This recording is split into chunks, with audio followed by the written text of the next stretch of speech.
In what sounded like a scene out of Days of Thunder, Richard Childress just might be a menace on the roadways. According to Denny Hamlin, after Sunday's NASCAR Cup Series race at Homestead Miami Speedway, Joe Gibbs Racing employees had a police escort to the airport, not out of the ordinary, and as other cars had pulled over to get out of the way to allow the escort to go through, Richard Childress was one of those cars that pulled over to allow the escort through.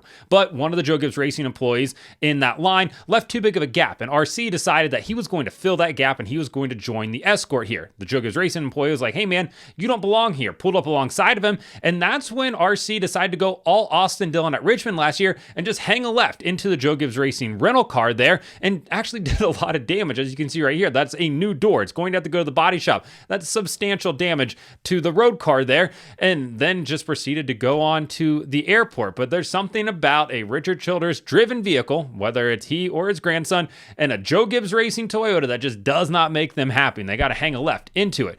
Either way, it's a wild scene and something that you probably shouldn't do. Hopefully they bought the insurance on that rental car because, yeah, like I said, it's got a decent amount of damage on it. But Richard, what are we doing here, man? You can't just be hanging lefts into people on the actual road. This is not a racetrack. This is a actual highway where the going public is there. You can't just be hanging lefts and crashing into people.